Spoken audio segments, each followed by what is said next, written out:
Farewell to Arms by Ernest Hemingway. Book 1, Chapter 1. In the late summer of that year, we lived in a house in a village that looked across the river and the plain to the mountains.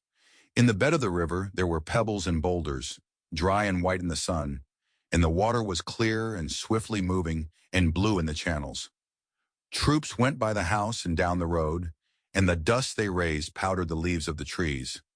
The trunks of the trees, too, were dusty, and the leaves fell early that year, and we saw the troops marching along the road and the dust rising, and leaves stirred by the breeze, falling, and the soldiers marching, and afterward the road bare and white except for the leaves. The plain was rich with crops. There were many orchards of fruit trees, and beyond the plain the mountains were brown and bare.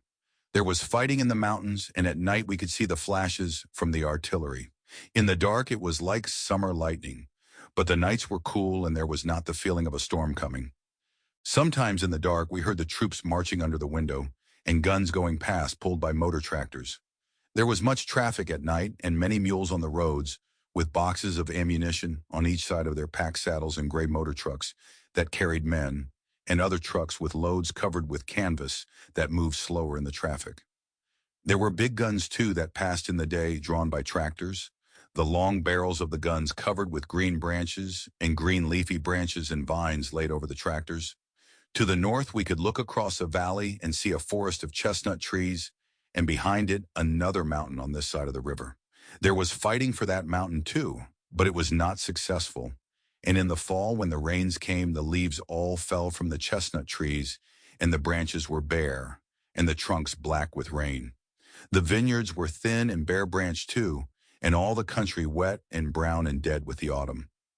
There were mists over the river and clouds on the mountain, and the trucks splashed mud on the road, and the troops were muddy and wet in their capes. Their rifles were wet, and under their capes the 2 leather cartridge boxes on the front of the belts. Gray leather boxes heavy with the packs of clips of thin, long 6.5mm cartridges bulged forward under the capes so that the men, passing on the road, marched as though they were 6 months gone with child. There were small gray motor cars that passed going very fast. Usually there was an officer on the seat with the driver and more officers in the back seat. They splashed more mud than the camions even, and if one of the officers in the back was very small and sitting between 2 generals, he himself so small that you could not see his face but only the top of his cap and his narrow back.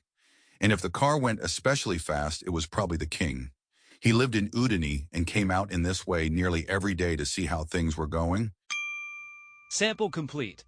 Ready to continue?